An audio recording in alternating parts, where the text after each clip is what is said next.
నీతోనే నా ప్రతిజన్మ ఎపిసోడ్ 1. అనన్య, ఒకసారి నన్ను చూసి చెప్పు. నువ్వు నన్ను ప్రేమించడం లేదని చెబితే ఈ క్షణమే నీ జీవితంలో నుంచి వెళ్ళిపోతాను. విక్రమ్ మాటలకు అనన్య అతని వైపు చూడలేదు.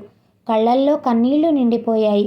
ఇద్దరూ నిలబడి ఉన్న ఆ చిన్న గదిలో నిశ్శబ్దం తప్ప ఇంకేమీ లేదు.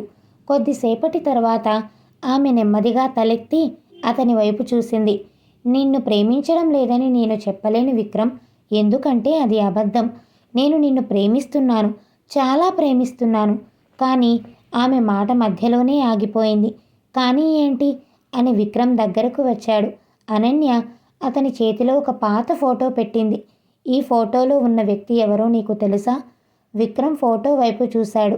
అందులో ఒక చిన్న అమ్మాయి, ఆమె పక్కన ఒక చిన్న అబ్బాయి ఉన్నారు. అతను కాసేపు చూసి నవ్వబోయాడు. కానీ ఫోటో వెనక రాసి ఉన్న తేదీ కనిపించగానే అతని ముఖం మారిపోయింది. 20 ఏళ్ల క్రితం ఆ ఫోటోలో ఉన్న చిన్న అబ్బాయి అతనే.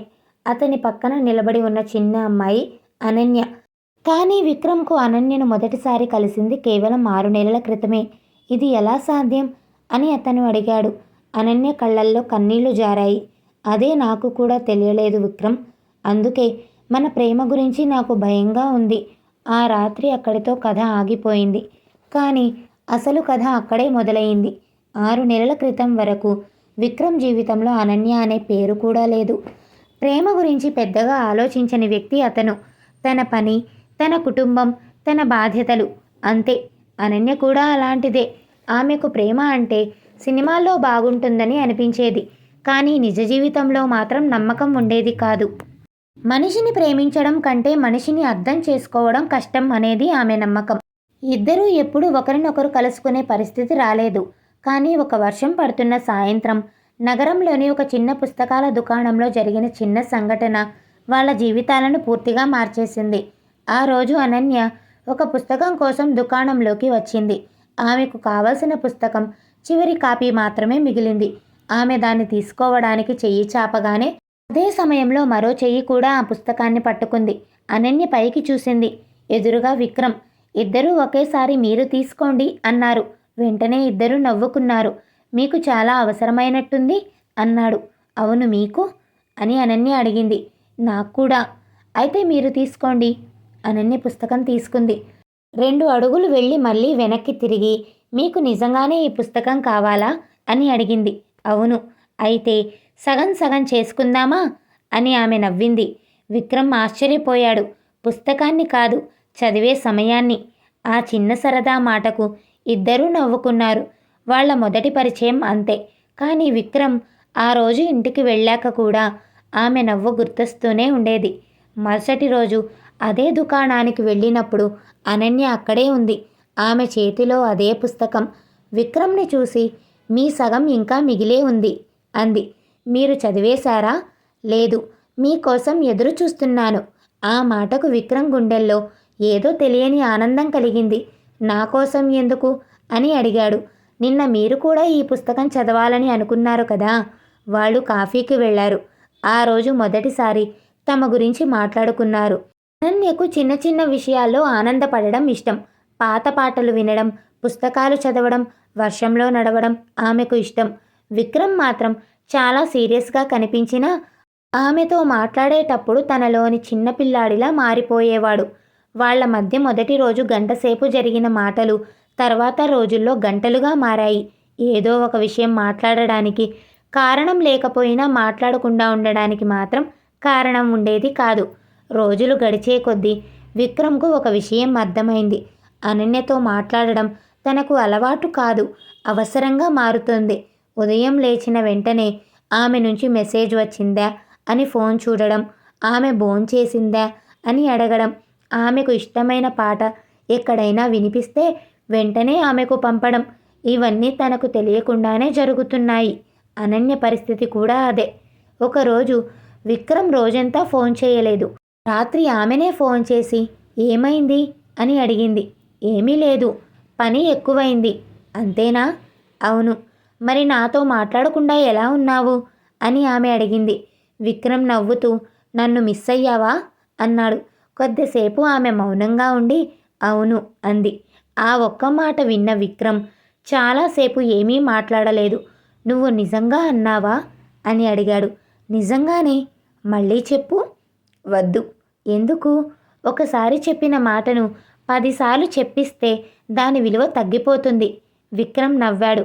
అయితే ఆ ఒక్క మాటను నేను జీవితాంతం గుర్తుపెట్టుకుంటాను. అనన్య ప్రేమలో పడిన విషయం ఆమెకే మొదట అర్థం కాలేదు. ఒకసారి ఆమెకు జ్వరం వచ్చింది. విక్రమ్కు చెప్పలేదు. కానీ ఆమె స్నేహితురాలి ద్వారా విషయం తెలుసుకున్న అతను రాత్రి మందులు తీసుకొని ఆమె ఇంటి దగ్గరకు వచ్చాడు. నువ్వు నాకు చెప్పకుండా ఎందుకు వచ్చావు అని ఆమె అడిగింది. నువ్వు చెప్పకపోయినా నాకు తెలిసేంత దగ్గరగా ఉన్నాను కదా అన్నాడు. ఆమె కళ్ళల్లో నీళ్లు తిరిగాయి. నువ్వు ఇలా చేస్తే నేను నిన్ను ఇంకా ఎక్కువగా ప్రేమించేస్తాను.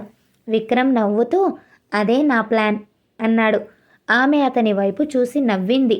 ఆ రోజు మొదటిసారి ఆమె అతని చేతిని తన చేతుల్లోకి తీసుకుంది. విక్రమ్, నువ్వు ఎప్పుడు నాతోనే ఉంటావా? నువ్వు నన్ను ఉండనిస్తే కాదు, నువ్వు వెళ్ళమన్నా కూడా ఉండేంతగా ఉంటాను. ఆమె ఏమీ మాట్లాడలేదు. అతని చేతిని మాత్రం వదల్లేదు. కొన్ని రోజుల తర్వాత విక్రమ్ ఆమెను ఒక సరస్సు దగ్గరకు తీసుకెళ్ళాడు. అక్కడ ఎవరూ లేని సమయంలో అతను తన మనసులో ఉన్న మాట చెప్పాలని నిర్ణయించుకున్నాడు. కానీ అతను ఏం చెప్పకముందే అనన్య నాకు తెలుసు అంది. ఏమిటి? నువ్వు ఏం చెప్పబోతున్నావో? అతను నవ్వాడు.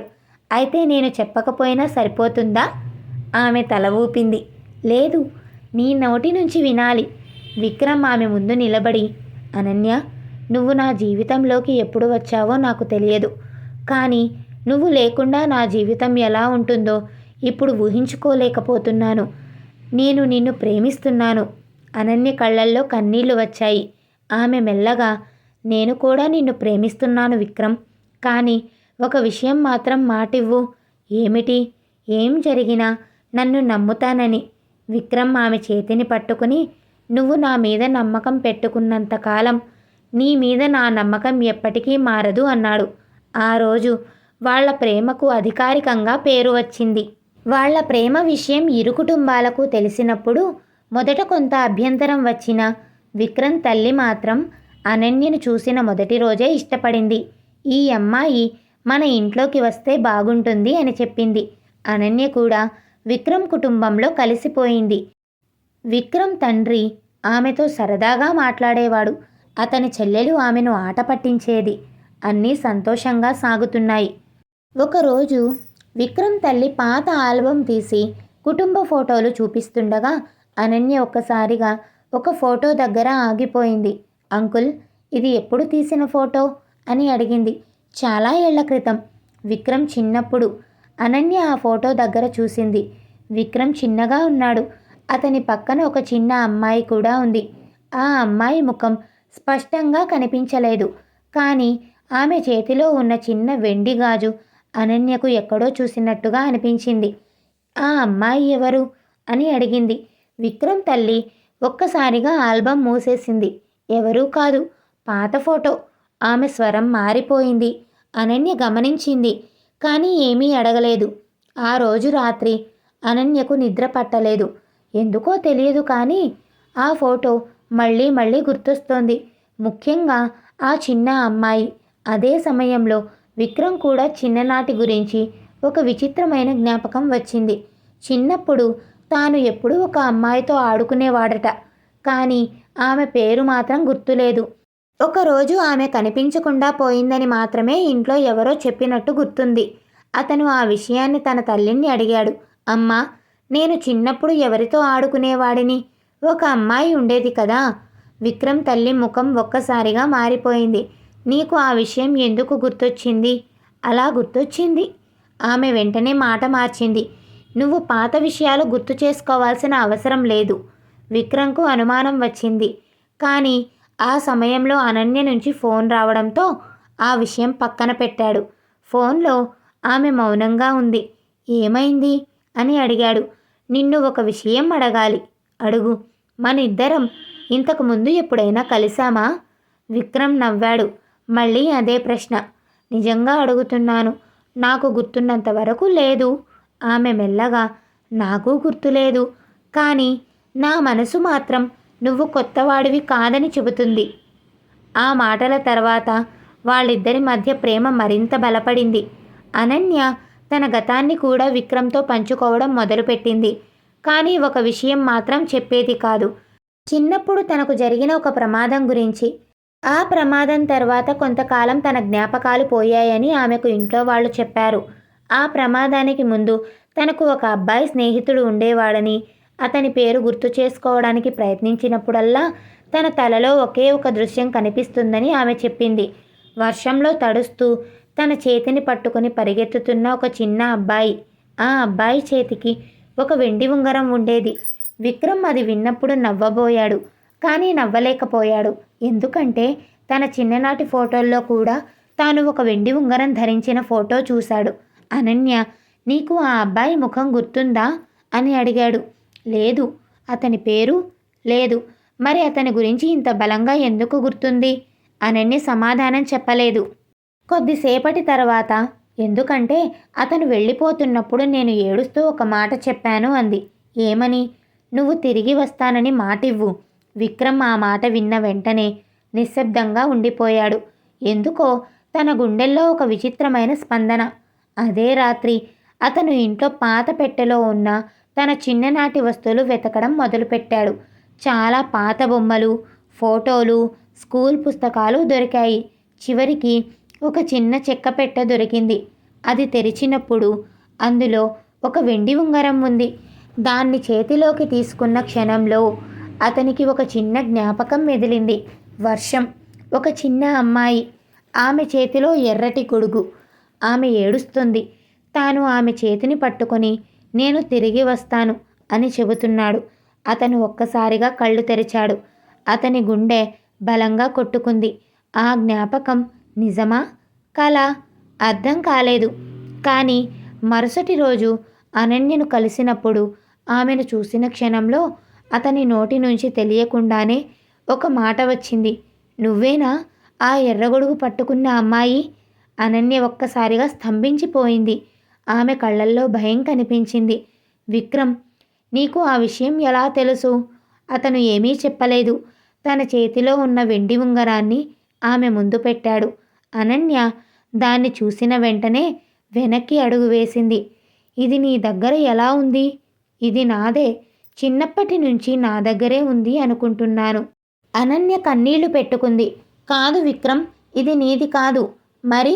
ఆమె వణుకుతున్న చేతులతో తన బ్యాగ్ నుంచి ఒక పాత ఫోటో తీసింది. ఇది నా దగ్గర 20 ఏళ్లుగా ఉంది. విక్రమ్ ఫోటో తీసుకున్నాడు. అందులో చిన్న అనన్య ఉంది. ఆమె పక్కన నిలబడి ఉన్న చిన్న అబ్బాయి ముఖం స్పష్టంగా ఉంది. విక్రమ్ ఆ ఫోటోను చూస్తూ కదలకుండా నిలబడిపోయాడు. ఆ చిన్న అబ్బాయి అతనే. అతను అనన్య వైపు చూశాడు. అయితే మనం ఇప్పుడు మొదటిసారి కలవలేదా? అనన్య కన్నీళ్లతో తల ఊపింది. లేదు విక్రమ్. ఆమె చేతిలోని మరో కాగితాన్ని అతనికి ఇచ్చింది.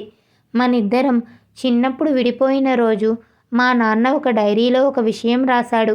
విక్రమ్ ఆ కాగితం తెరిచాడు. అందులో ఒక వాక్యం మాత్రమే ఉంది. ఈ ఇద్దరు పిల్లలు మళ్ళీ కలిస్తే వాళ్ళిద్దరికీ నిజం చెప్పకూడదు. విక్రమ్ అనన్య వైపు చూశాడు. ఏ నిజం? అనన్య సమాధానం చెప్పలేదు. ఎందుకంటే అదే సమయంలో ఆమె ఫోన్ మోగింది. ఆమె ఫోన్ ఎత్తగానే అవతల నుంచి ఒక వృద్ధుడి వణుకుతున్న స్వరం వినిపించింది. అనన్య, అతనితో వెంటనే దూరంగా వెళ్ళిపో. ఎందుకు నాన్న? అవతల కొద్దిసేపు నిశ్శబ్దం. తర్వాత ఆ వ్యక్తి చెప్పిన మాట విని అనన్య చేతిలోని ఫోన్ జారిపోయింది. విక్రమ్ నీ చిన్ననాటి స్నేహితుడు కాదమ్మా. అతని కుటుంబం వల్లే మన కుటుంబం నాశనం అయింది. అనన్య విక్రమ్ వైపు చూసింది. విక్రమ్ మాత్రం ఆమె కళ్ళల్లోకి చూస్తూ నిలబడ్డాడు. ఇద్దరి మధ్య ప్రేమ ఉంది. కానీ ఇప్పుడు ఆ ప్రేమకు ఎదురుగా 20 ఏళ్ల పాత శత్రుత్వం నిలబడబోతోంది. అసలు అనన్య విక్రమ్ గతం ఎలా ఉండబోతోంది అనేది ఎపిసోడ్ 2లో చూద్దాం. వీడియో నచ్చినట్లయితే వీడియోని లైక్ చేసి ఛానల్ని సబ్స్క్రైబ్ చేసుకోండి.